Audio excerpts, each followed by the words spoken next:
আমি আরেকটা জিনিস একটু দেখিয়ে দিই কিভাবে আপনারা ফাইল প্রিন্ট দিবেন।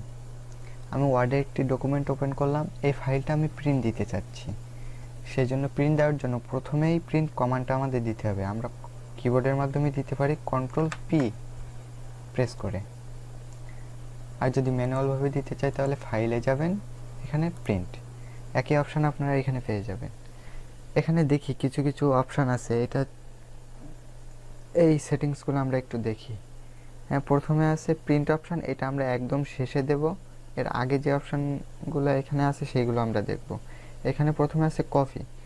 আপনার এই শিটটা, এই ফাইলটা আপনি কয় কপি চাচ্ছেন, এখান থেকে যত কপি চাচ্ছেন, যতই কপি প্রিন্ট করতে চাচ্ছেন সেই কয় কপি আপনি এখানে লিখে দিতে পারেন কিবোর্ড থেকে, অথবা এখান থেকে এক এক করে বাড়িয়ে এবং কমিয়ে দিতে পারেন। এখানে আপনার কত কপি প্রিন্ট হবে সেটা দিবেন। এরপরে আছে প্রিন্টার, এটা খুবই ইম্পর্টেন্ট।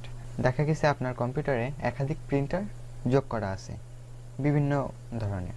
যেমন আমরা আমাদের ল্যাবে ইউজ করি দুইটা প্রিন্টার, একটা হচ্ছে কালার প্রিন্টার, একটা সাদা কালো। সেজন্য এখান থেকে আপনার নির্বাচন করে দিতে হবে যে আপনি কোন প্রিন্টারটা দিয়ে প্রিন্ট করতে চাচ্ছেন, সেই জন্য এখানে ক্লিক দিবেন। তাহলে এখানে আপনার সব প্রিন্টারগুলো দেখতে পাবেন। যতগুলো প্রিন্টার এখন পর্যন্ত আপনার কম্পিউটারের সঙ্গে সেট আপ দেওয়া আছে সেটার ব্র্যান্ডের নাম এবং মডেলও দেখতে পাবেন। আমার কম্পিউটারের সাথে একটা প্রিন্টার সেট আপ দেওয়া আছে, সেজন্য এখানে একটা দেখাচ্ছে। আপনার যদি একাধিক প্রিন্টার সেট আপ দেওয়া থাকে তাহলে এখানে সবগুলো দেখতে পাবেন এবং যেটাতে আপনি প্রিন্ট করতে চান সেটা সিলেক্ট করবেন। যদি আপনি এটাতে প্রিন্ট করতে চান তাহলে এটা সিলেক্ট করবেন। আমি চাচ্ছি আমার যে ব্রাদার DCP T310 এটাতে আমি প্রিন্ট করব, সেজন্য এটাতে ক্লিক দিলাম। এরপরে আছে প্রিন্ট ওয়াল পেজ।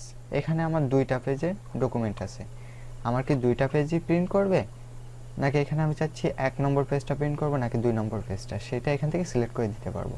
এখানে ক্লিক দিয়ে প্রিন্ট কারেন্ট পেজ, তার মানে আমি বর্তমানে এখানে যে পেজে থাকবো, ধরুন আমার এখানে 100 পেজে একটা ডকুমেন্ট আছে, আমি আসি 50 নম্বর পেজে।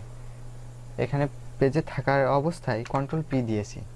এরপর আমরা যদি এখান থেকে কারেন্ট পেজ দিই তাহলে যেই পেজে আমরা থাকা অবস্থায় Ctrl+P দিয়েছিলাম বা প্রিন্ট অপশানে এসেছিলাম শুধু সেই পেজটাই প্রিন্ট হবে।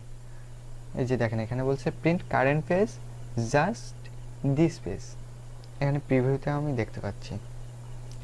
অথবা আপনারা চাইলে এখানে পেজ নম্বর লিখে দিতে পারেন যে আমাদের শুধু 6 নম্বর পেজ লাগবে অথবা 1 নম্বর পেজ লাগবে, শুধু সেই পেজটাই প্রিন্ট হবে।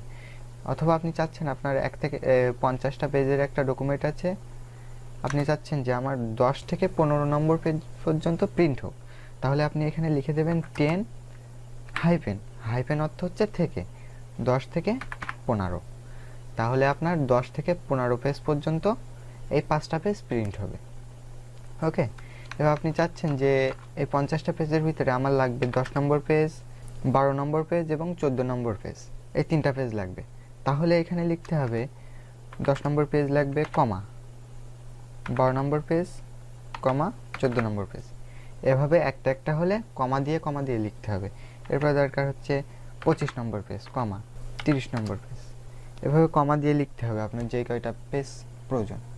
এরপরে অপশান আছে প্রিন্ট ওয়ান সাইড। আপনার যদি বোথ সাইড প্রিন্ট করতে পারে এমন প্রিন্টার থাকে তাহলে এখানে সে অপশানগুলো সিলেক্ট করে দিতে পারবেন যে বোথ সাইড প্রিন্ট করবে কি লং এজ নাকি শর্ট এজ, এগুলা এখানে এই অপশানগুলো দরকার হয় না। এগুলো আপনার ডকুমেন্ট অনুযায়ী, আপনার ডকুমেন্টের যে লেআউট যেটা থাকবে, যে পেজ আপনার ডকুমেন্টের যে লেআউট থাকবে, যদি A4 এ আপনি লিখে থাকেন তাহলে ওইটা অটোমেটিক এখানে A4 নেবে, যদি আপনি লেটারে লিখে থাকেন তাহলে অটোমেটিক এটা লেটার নেবে। মার্জিনও একইভাবে নিয়ে নেবে, এখানে ওরিয়েন্টেশনও একইভাবে নিয়ে নেবে। এগুলো আপনার সেট করার প্রয়োজন হয় না। আপাতত এই কয়টা সেট করার পরে যদি আপনি প্রিন্ট কমান্ড দেন তাহলে প্রিন্ট হওয়া শুরু হবে। এই হচ্ছে আমাদের প্রিন্টিং সম্পর্কিত কিছু বিষয়। এইগুলো জানলে আপনি কম্পিউটার দিয়ে কোনো কিছু প্রিন্ট করতে পারবেন, যে কোনো ধরনের ডকুমেন্ট প্রিন্ট করতে পারবেন।